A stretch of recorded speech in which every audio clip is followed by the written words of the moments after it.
To Love Is To Leave is one of the slower songs, at least in the beginning. It's an acoustic track in a lot of ways, but it didn't start that way. It was actually a full drum song, but you know, Joey, being willing to at any time do whatever's best for the song, came to me and said, you know what, let's just scrap the drums on those first parts. He's like, you know, it'll give us some breathing room on the album. It gives us a chance to do more acoustic work, and it'll build the dynamics. And he was right. He has a great sense for dynamics and composition. So we did. I recut the track with acoustic all in that whole first section, and then having Joey and Chris really just come in during those choruses, and then sort of going into the second half of the song. And this song, To Love Is To Leave, is really about Elizabeth sort of finally saying, I am gonna go, and I am gonna, you know, leave for a while and fight for what I think is right. Which is a very sad thing to have to do. And I wanted to try and make sure that it was clear that this leaving wasn't something that was permanent, that this was just something that she had to go do, like a pilgrimage of some way, or of some kind, and that she would return at some point. But still, she's, you know, saying to her husband, you know, I can't stay here. I'm restless. I need to go do this for our children, you know. She says, for me, the one that can't look back. And I thought that line, can't look back, you hear, you know, at least in some ways, sort of not being able to look back in terms of the face, in looking back to the face of power, because she is in a marginalized position, but also she can't look to the past. She has to move to the future. So again, the song is really about her leaving and how hard that is. And some of my favorite lines of the album are in this one. In fact, it has my favorite solo from the album, and it has my favorite lines lyrically from the album. My favorite lines are, this is the song of sorrow, this is the song of my debt, that whole section there. This is the timbre of woe, this is the tone of my regret.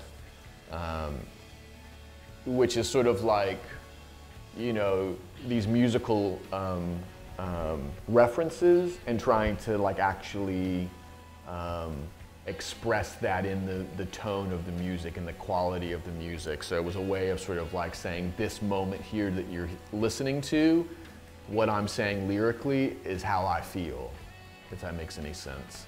So really trying to make the lyrics speak immediately to the music that you're hearing, which is this really, it's an octave pedal on this particular guitar. I don't think I can play it because I'm on clean tone.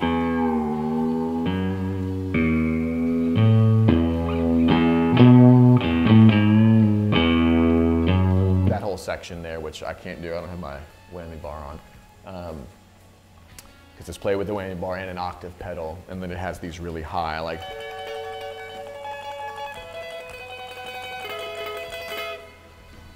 guitar sort of like chords in the background. So anyway, that whole section there, lyrically and musically, I really was pleased with the way they came together. And also the solo in that one I was really pleased with. To me it sounds like crying, the solo does, and that's exactly what I wanted it to sound like. I think the song is really about grief, about not only leaving what you have and know with your family and your culture that you live in, but also like sort of hoping that those things that are there are sort of permanently changed by what you're getting ready to go do. Again, I'm just, you know, I have a lot of admiration for people that are in that position and who actually can make those decisions to do that, to go help in whatever capacity they can to make the future a better place. So that's really what this song, To Love Is to Leave, is about.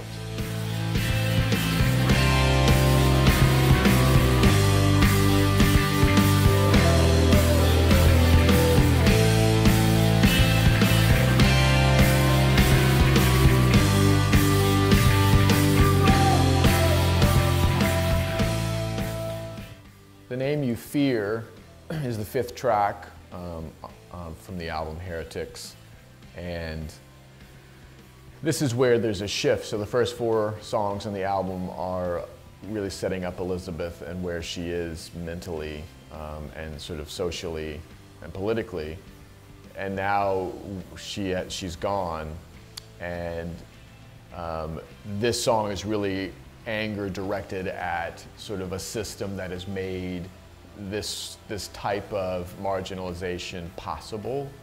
And so really the lyrics are directed at sort of this ambiguous power, and I think, at least in my mind, it's based, the lyrics are pointed sort of at government in general of the time. And so those lyrics are sort of directed in that direction. And then the chorus, Call Me the Name You Fear, at least in my mind, had something to do, and you could also say that it has something to do with sort of the way that, you know, media sort of portrays figures, sort of stereotyped figures. And so to call one the name you fear, by naming something and then associating that name with negative attributes, you know, the name is imbued with that fear that power has of whatever group they're sort of targeting. So it's a difficult, I think it's a difficult concept to illustrate lyrically. So the chorus is, call me the name you fear, a name can change. And so really, so many groups reclaim those monikers and those titles in an attempt to change the meaning of them fundamentally. So I think it's really about reclaiming one's own sense of self and power, personal power, being empowered, and also building. The song's also about building solidarity. You know, how do you go out and take many people who feel the same and build that sense of solidarity, that community, that public desire. And so the whole song is really about that. This was a really difficult song to write, just musically and lyrically. It changed probably 5 or 6 times over a 9-month period. We just could not get it the way we wanted to. And finally there at the end, we just scrapped everything and we almost started over with the first section. And then we kept the end section, which begins with the change that's...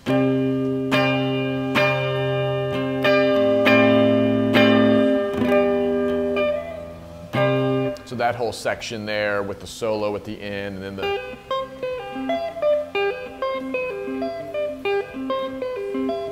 that sort of repeating guitar line. So all that we kept. We liked that for the most part. It was the beginning that we struggled so much with. But now, again, this song sort of sets us up for another section of the album, which is, again, has more to do with that, the actual going out and trying to create the change that one desires.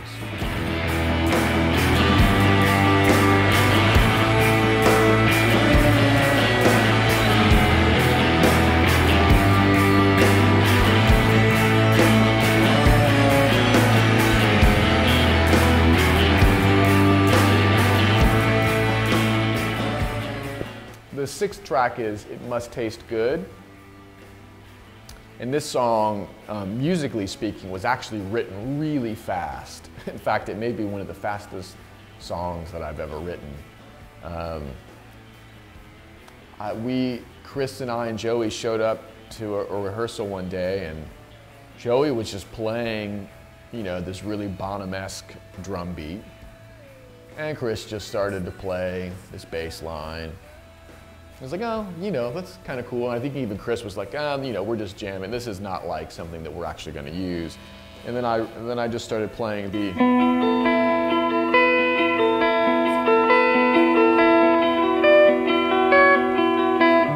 Started playing that line, which the chord progression that Chris was playing, the just real simple.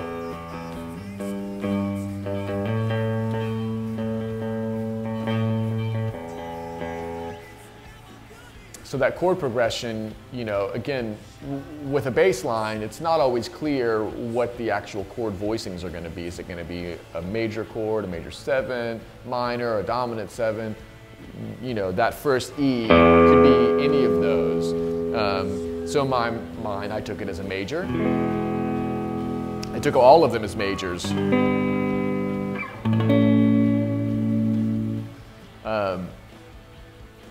And by doing that, I wanted to find a chord that would not conflict with any of those, because they're actually, the G is not in the same key as the E major and the A major. So again, I used a suspended, which it's again not clear how that would resolve.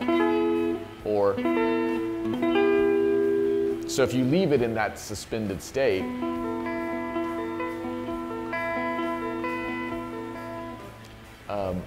it's unclear which direction it will go. So anyway, musically speaking, we came in, we started playing, and somehow Joey just switched drum beats for a chorus, Chris switched bass line, and I was able to sort of follow along. Within one rehearsal, you know, we had basically written the music for that song. We just recorded it. And once we got done, we listened back, we made CDs, we listened in our cars, and the next week we came back and I had put lyrics to it, added some embellishments on the guitar. I added the,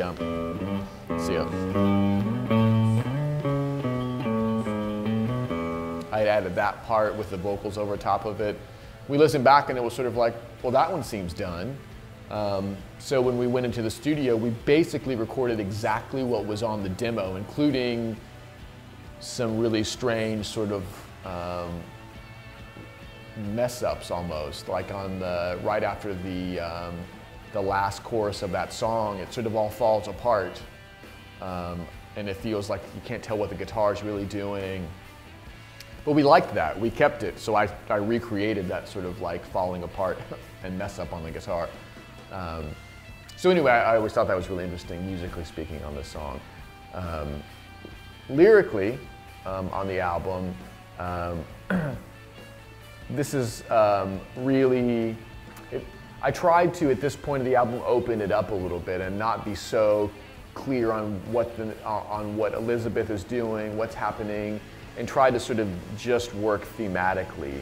So this song really has to do with, you know, I think that the chorus line, or the pre-chorus, "It must taste good to you," just has to do with, again, that inequity between this dominant paradigm and then the marginalized group.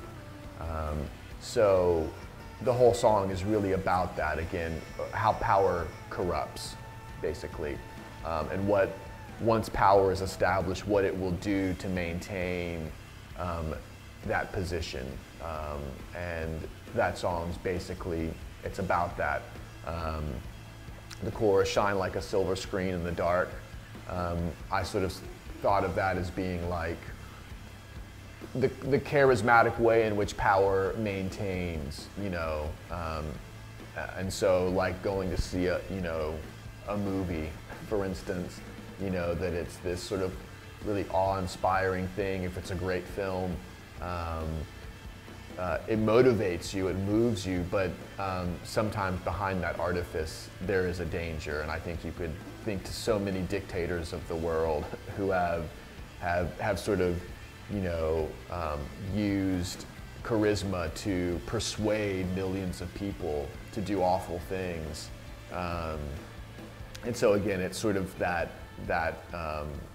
theme is running through that song.